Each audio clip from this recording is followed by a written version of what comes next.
Hey guys, Bix Weir, roadrunner.com. I am going to be posting this right now in the future section. This is part 3 of the future on the road to the future, and this is with Jenny Moonstone, a discussion with Jenny Moonstone. It's actually a reading that I had with her, and I'm plucking out parts related to Road to Ruta in the future. This is part 3, part 1 being Cliff High, part 2 being Christoph Melchizedek, and now Jenny Moonstone. Amazing. She doesn't call herself a psychic, but she is. She uses tarot cards, and you're going to be blown away by this stuff. I was. And she's really cool, but she has a gift. So check this out. And by the way, if you want to book a reading with her, go to jennymoonstone.com. The readings are beyond cheap, and I'm going to talk to her about raising the price. It's $111. I think it's for an hour. And it is 100% worth it, by the way. And you'll see her gift as we go through this. So I'm going to jump around to pieces and parts of this as it relates to Road to Ruta in the future. And we're going to start off with Grand Canyon stuff. She had brought up my Native American guides, and I'm like, wait a minute, how do you know about that type of thing? She is not aware of much of the Road to Ruta stuff at all. She's not been on the Road to Ruta. She barely knows. This is our first time really doing a reading and her kind of diving into the Road to Ruta a little bit. So check this out. This is the first part. It's not black and white. Mm-hmm. But interesting that you said, because I believe I have American Indian spirit guides who have been guiding me for a hell of a long time, especially on my work in the Grand Canyon area. Yeah. Hunting for hidden treasures with Snippy and JC and all that. Can I tell you what I see? Yeah. So, and I felt that pretty much as soon as we connected here, the Native American thing. I guess I wanted to wait. I have some cards here for your buddy and that whole situation. We can get to that in a minute. We'll circle back to that. But since we're talking about the Native American spirit guides, what I'm seeing, it's interesting. It's like, so I have this eagle eye vantage point. I'm up real high in the sky, but there's a fleck of gold in my right here. And I'm like, where is it? Like, it's like you have a scout in the sky that has wings and sharp sights. And you're looking for something. You're scouting for something. I would even call your spirit guide Scout. That's what I want to call him, Scout. But again, you know, when people want to learn about their spirit guides, I feel this like sense of obligation. It's like a sense of responsibility that like I don't want to characterize for you what your spirit guides look like. But because that's so for you and about you, but I can't help it. Like, this is what I see. So do you know what I mean? Like, that through my lens, that's how it's being projected to me. That's exact. I mean, it's just exact. I mean, is it? From what I've had premonitions about and dreams about, I do think at one time and it was weird when I understood it that I had wings, and I didn't really get that. I'm like, what the hell? Why would I have a past life? How could I have wings? I had no idea. And looking down at like yes, that's you're seeing exactly what. And I had called him, what do you call the scout? I called it the seeker. And kind of the same thing. And it's almost like it evokes a very strong like reconnaissance type of energy where, you know, we're going out to look. It's about a higher vantage point. It's about foresight. It's about planning, strategy, an initiative, focus, a goal.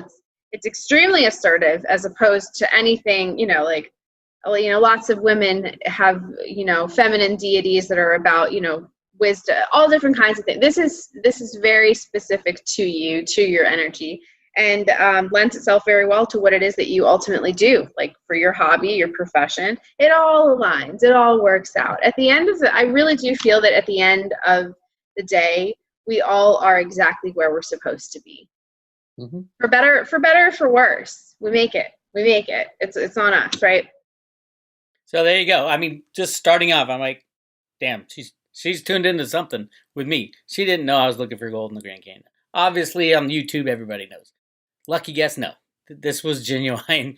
And you'll see as we go along, she doesn't know about a lot of stuff I've done and just nails it. Here's the second part of the Grand Canyon. We had 3 Grand Canyon discussions.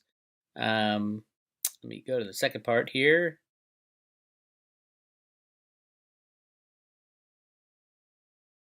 The funny thing about my list is the first question you've already answered. Well, partially answered. What's and that? It was, is there a secret hoard of gold treasure hidden in the Grand Canyon, and will I find it? Yeah.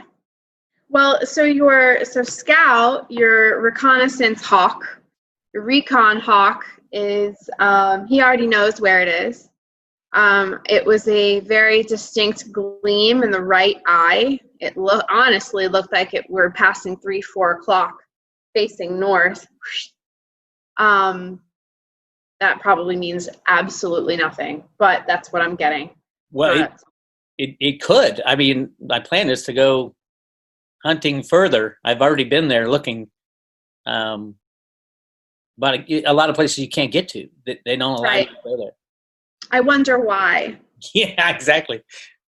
I mean, and listen, I don't think it's entirely about, gold or treasure or anything like that. I think it has a lot, it's a mixture of things. Mm-hmm. They know that this ground is so steeped in like next level shit that they don't even want to deal with the fallout of what happens when the human element en masse merges with that world.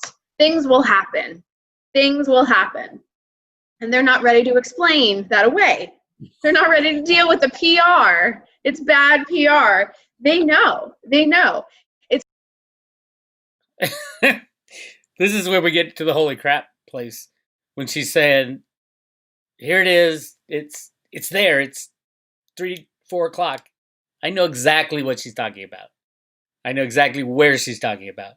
And it is what I have been thinking it would have been. And I've never told anybody this. Never.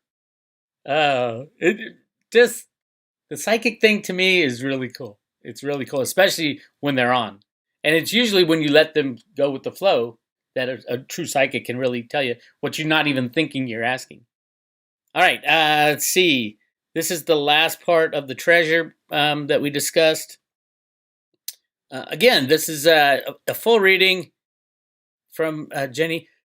And we bounce around a little, so I'm going to just chop it up and the things relative to Road to Ruta. And this is more in line with what's going to go on with me and Snippy and JC and Dave as we go hunting for treasures, not just the Grand Canyon, but also the Southwest where Snippy's looking. And I'm sure he'll be very excited to hear all this stuff. So let's go. My life hasn't been hard, but at the same time, right now, I think I'm really catching my stride as far as what I was here to do, and which is like working on the gold and silver stuff and the crypto stuff and the hunting for whatever it is in the Grand Canyon area and going out with JC and Joe and Dave to those digs out in Arizona, and it just feels right. So, and I love it. I really do. You guys have such a great, especially when you guys get together, it's just such a vibrant energy, and I think it really, you have the potential to be almost like this. Almost like you're an open vessel. So everything that you take in, everything that you learn, you find a way to share. It keeps going. It doesn't stop with you. Okay, and I think a lot of people, in the world, in the financial world, their main goal is to hoard data as opposed to share it. Mm-hmm. And so I think that this is one of the reasons why you can consider your current path blessed, and sort of under the watch, under the protection of higher powers, higher divine energies. So we have the sun. The sun card comes up for you. All right, so the sun and the 3 of Pentacles comes up for you boys all the time, and about your business out in the desert, okay? It's constant. I mean, the sun is very obvious because it's the middle of the desert, and it's just literally that's what it is. But also remember, the solar counterpart on the earth, the metal that correlates to the sun is gold, okay? This is the masculine. It's about illumination, revelation, the revealing of things that were otherwise shrouded in darkness, or in some cases shrouded in earth. So sometimes this is a literal digging. This is actually my digging, hammering, creating card, where it's like literally you guys are building a higher vantage point. That's like a huge thing. You guys are building something together with which to gain some kind of higher ground. Six of Wands, card of victory. It's also a card of popularity, I will say. This is like my party card. This is my, it's like a group of people get together and they just life of the party, and loving it, absolutely loving it. So this is a lot of fun. And I know that to you it might seem like more like a side effect to have the fun aspect, like the fun comes with everything else. But I just feel guided to tell you that you're going to have a lot of fun. Yay! You're going to have a good time. It's like some people, and I don't know if you've looked at your chart or if you have strong recall of the content of your chart, but sometimes people's charts are broken up into like hemispheres, and like there are entire cycles of life that suck, like fucking suck. And then there's entirely different phases where we enjoy a completely different flavor. And in this case, this is about fun and gold and metal and building stuff and popularity. That's what this looks like to me. And it's teamwork. Yeah, there you go, Snippy. Yeah. I mean, this was supposed to go on this summer. Was we had the Freedom Road Tour going with Bitcoin Ben and RVs and all that. I'll get to that in a second. But definitely digging up treasure in the Southwest. I had another reconnaissance trip to the Grand Canyon plant, and everything's on hold now. I do think that will end, and we can talk about that as well. All right, let's jump over to cryptos. Now, Jenny's not a crypto person because every time she goes to read on crypto, she encounters the dark energies that are involved in cryptos, and I've talked about it a lot. The deep state, the pedos involved in the early days of cryptos and all that. But we go there. We talk about cryptos, and then we're going to talk about Veritasium and what's going on with that. And then we will actually even go into, and I know a lot of people are interested in this one, into Theta. So let's get started with, let's see.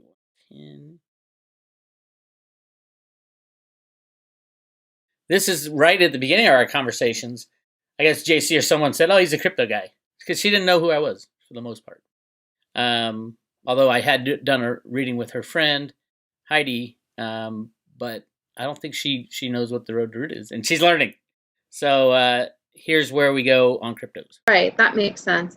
What made you get into cryptocurrency? And are you even a crypto guy, or is it something else? I was a gold and silver bug guy forever, and I was very anti-crypto.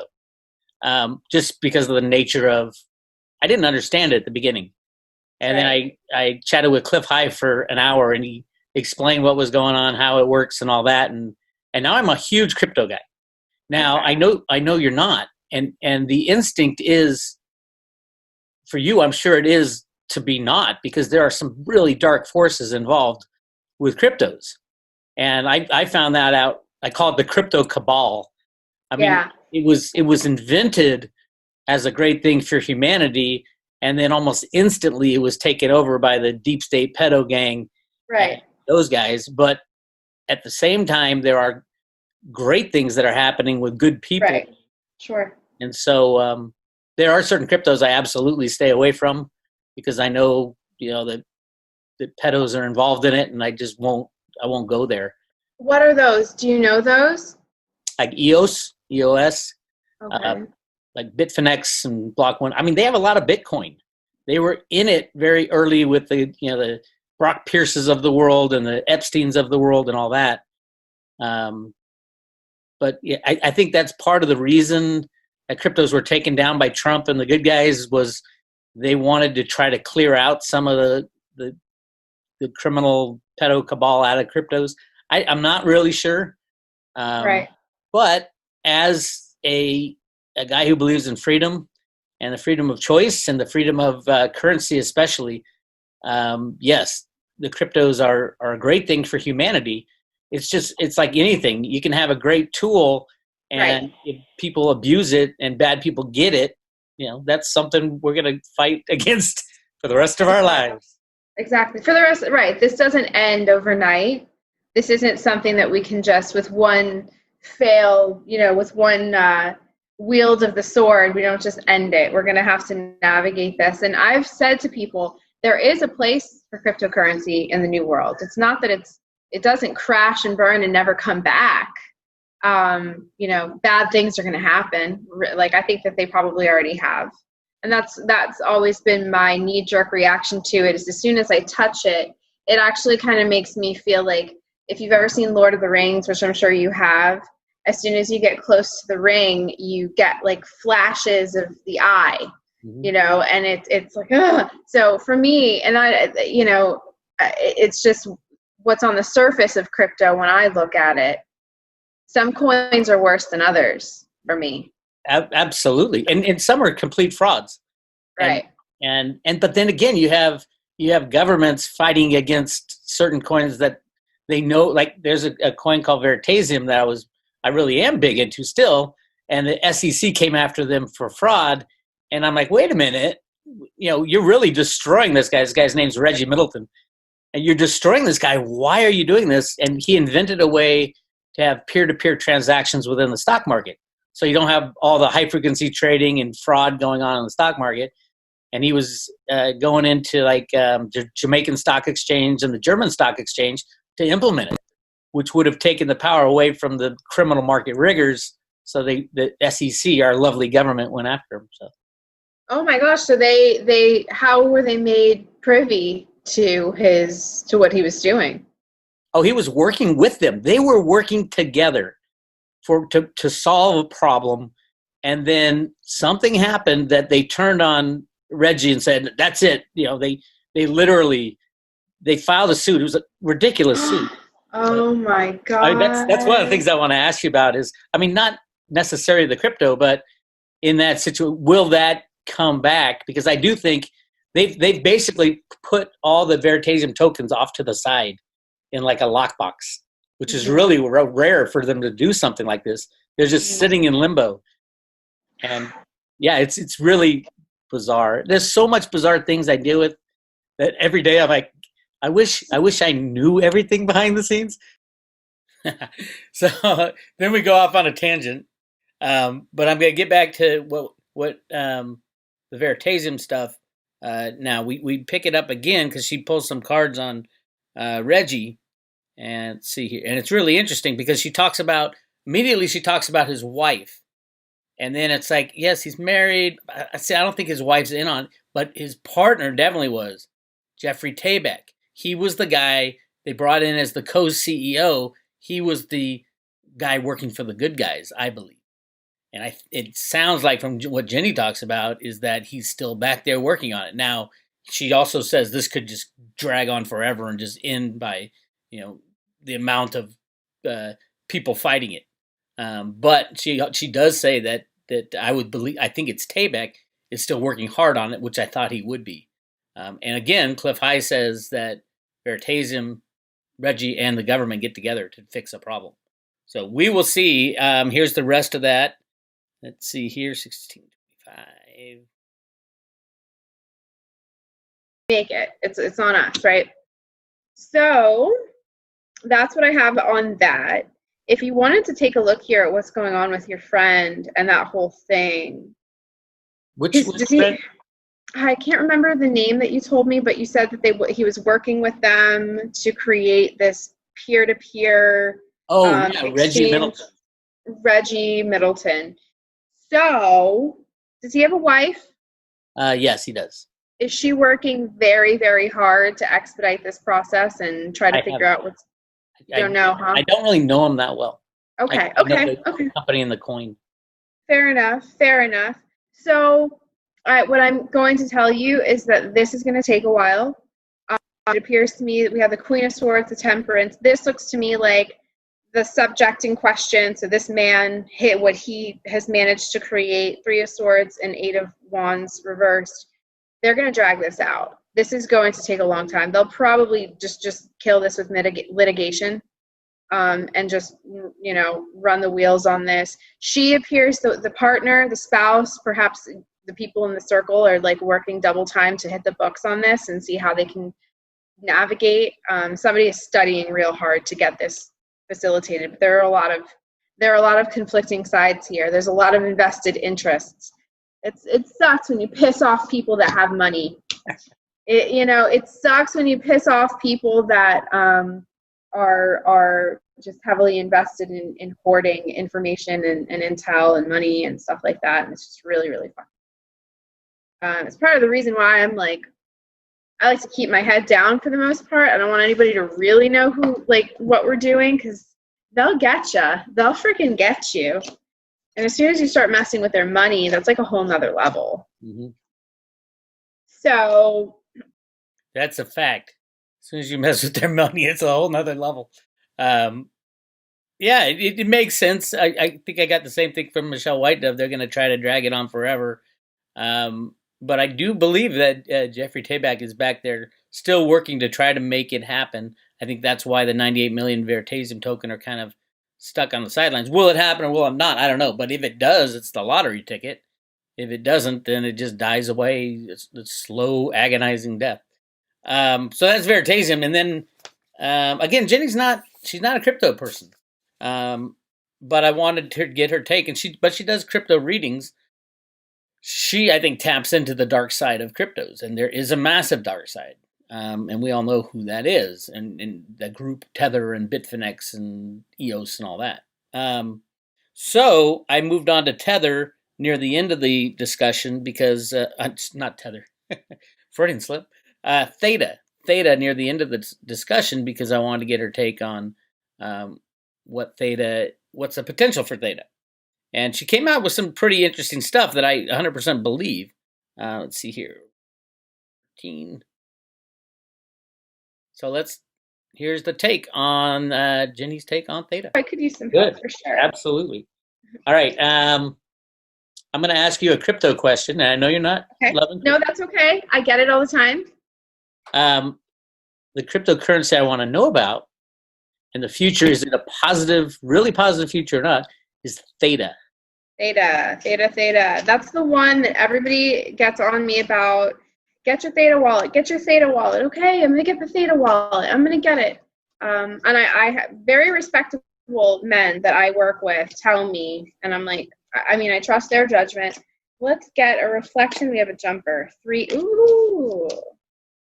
Well, I kind of like it, actually. Let me see here. All right. Clarify the 3 of Wands real quick. 3 of Wands is good.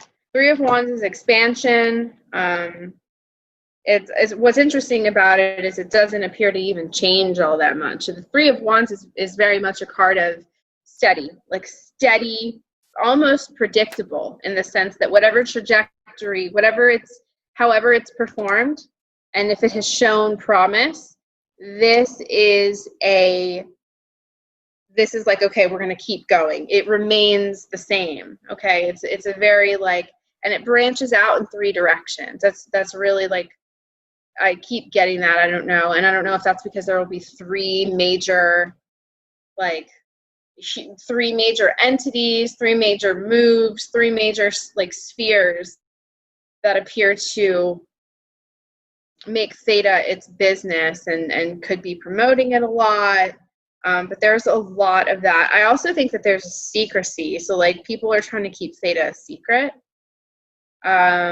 This is there's this shh, only we can know about it. That's kind of true. With the big guys, that's absolutely true. Yeah. It's shh, don't tell anybody. This is our secret, because we have the 5 of Pentacles and the Devil, which is this is our, this is for us. It's good in the sense that, I really like this 3 of Wands energy for it, but I don't necessarily think that it is going to be completely immune to whatever hits, whatever turbulence that cryptos in general are going to be subject to. So it appears to be the most stable out of all of them.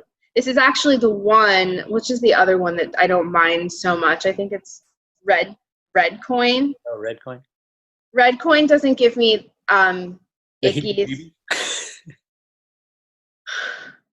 I don't know though. What is Redcoin? I don't invest in Redcoin. I'm not all that excited about it, but Theta is the future of the internet. Internet 2.0, Okay. so it's decentralized, so they can't shut it down, which is cool.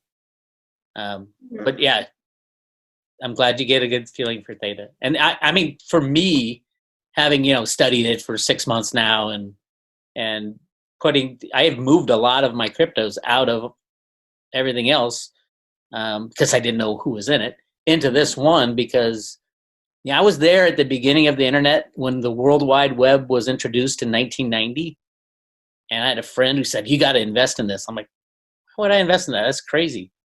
Can you imagine investing in the internet, the Right. www? And now I see this Theta token. I'm like, oh my God, this is the internet 2.0. And they're doing everything right. And they are keeping it secret. Like Samsung and Google are on board and all this. Not that I like any high-tech company because of the pedo element in all of them these days. Right. But I think we're gonna get rid of that element. I have faith that Trump and the good guys are gonna turn the corner in that battle soon. I think so too. Let me get a little bit more on Theta here as it relates to you. How will you personally benefit from Theta?